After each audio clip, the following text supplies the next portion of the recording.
श्री स्वामी समर्थ, जय जय स्वामी समर्थ. श्री स्वामी समर्थ, जय जय स्वामी समर्थ. श्री स्वामी समर्थ महाराजांच्या नामस्मरणाने आजच्या व्हिडिओला सुरुवात करूया. शुभ दुपार तुम्हा सगळ्यांना. कसे आहात तुम्ही सगळे? आशा व्यक्त करते स्वस्त असाल, मस्त असाल, स्वामींच्या सेवेमध्ये रममाण असाल. अगदी कमी वेळेमध्ये महाराजांची उच्च कोटीची सेवा कोणती, असे प्रश्न मला एक नाही 100 येतात आणि पर्सनलला, डीएमला किंवा व्हॉट्सअपला सुद्धा असे रोजचे मेसेज असतात. पण प्रत्येक मेसेजला अगदी रितसर उत्तर देणं खरंच शक्य नाहीये आणि त्यामुळेच आजचा व्हिडिओ मी केलेला आहे. सर्व स्वामी भक्तांनी हा व्हिडिओ बघावा ही तुम्हाला नम्र अगदी विनंती करते आणि आजच्या व्हिडिओला सुरुवात करते.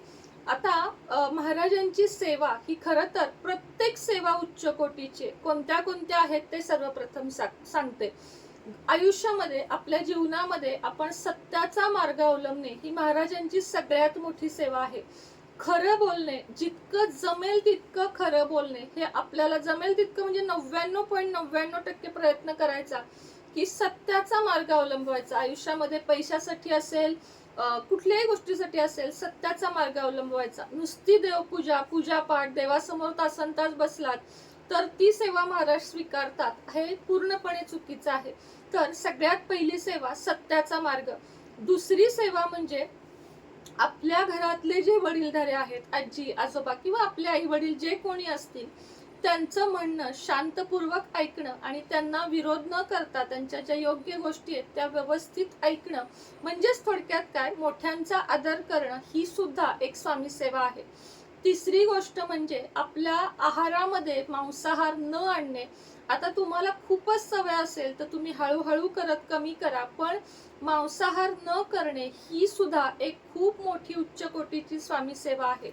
याच्या पुढची गोष्ट म्हणजे आपल्या घरामध्ये हसत खेळत वातावरण ठेवणे, स्त्रियांना मान देणे, पती पत्नी किंवा मुलगा मुलगी या सगळ्यांनी घरात एकोप्याने राहणे ही सुद्धा महाराजांची सेवा आहे. कुठल्याही प्रकारची लाच न खाता नोकरदारांनी नोकरी करणे, म्हणजे डॉक्टर असाल तर पेशंटची सेवा करणे, सैनिक असाल तर देशाची सेवा करणे, आणि ती पण अगदी कोणत्याही हेतूशिवाय, ही एक स्वामी सेवा आहे.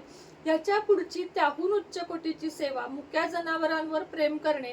तुम्हाला रस्त्याने जरी कोणी मुके जनावर उपाशी दिसले तर त्याला खाण्याची मदत करणे, गाईला चारा घालणे, अगदी दारावरून कोणतेही पशु पक्षी जात असतील आणि त्यांना जर आपल्या आधाराची गरज असेल तर पशु पक्षींना मदत करणे, अनाथ, अबला, अपंग किंवा वृद्ध यांची सेवा करणे ही सुद्धा एक स्वामी सेवा आहे.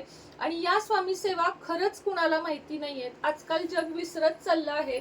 एखाद्याला 5 रुपये दिले तरी 500 वेळा बोलून दाखवणारी ही नाती, म्हणजेच आपण मनुष्य जो आहे ना, हा प्रत्येक गोष्टीचा पैशामध्ये विचार करतो आणि त्या पैशापायी माणूस माणसाला विसरत चालला आहे. तर असं करू नका. तुम्हाला खरं सांगते, या ज्या मी सगळ्या सेवा सांगितल्या या महाराजांच्या सगळ्यात उच्च कोटीच्या सेवा आहेत. हे जर तुम्ही केलं तर तुम्हाला अगदी देवपूजा सुद्धा रोजच्या रोज करण्याची गरज लागणार नाही. पण जितकं तुम्ही निंदा, नालस्ती, चुकीचं वागाल, जितके तुम्ही, तुमच्यामुळे कोणी दुःखी होत असेल, तुमच्यामुळे कुणाच्या डोळ्यात अश्रू येत असतील, तुम्ही कोणतंही पापकर्म करत असाल तर महाराजच काय, कोणताच देव तुम्हाला कधीही पावणार नाही.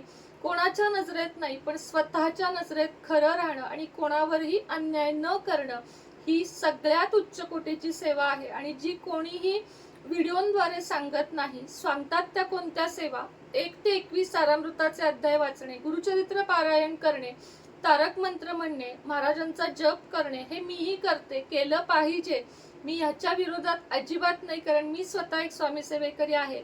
पण जर तुम्ही गुरुचरित्रासारखा ग्रंथ वाचायला बसत आहात आणि तुमच्या मनात एवढं मोठं ओझं आहे, पाप आहे, दुसऱ्याबद्दल वाईट आहे, दुसऱ्याबद्दल तुम्ही वाईट बोलत आहात, तर हे सगळं फेल आहे. जोपर्यंत तुम्ही सत्याच्या मार्गावर चालाल, तुम्ही पाप करणार नाही, तुम्ही निंदा करणार नाही आणि मुख्य म्हणजे मुके प्राणी आणि गरिबांची सेवा कराल, तोपर्यंत महाराज हात न जोडताही तुमची सेवा स्वीकारतील.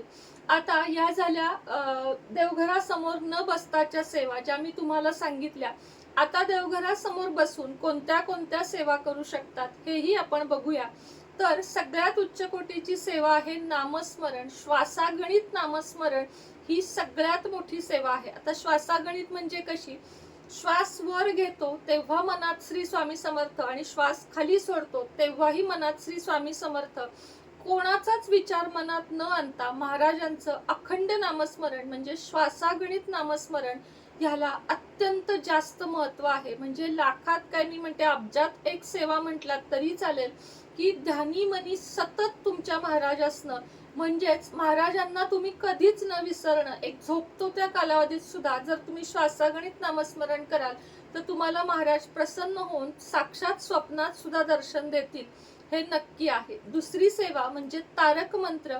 दररोज जर तुम्ही तारक मंत्र 11 वेळा, 1 वेळा किंवा 3 वेळा पण मनोभावे पठण केलात तर तुमच्या आयुष्यामध्ये इतकी प्रगती होईल की तुम्ही तुमच्या मनातून जी भीती, संशय, नाहक गोष्टी आहेत त्या सगळ्या काही दूर होतील.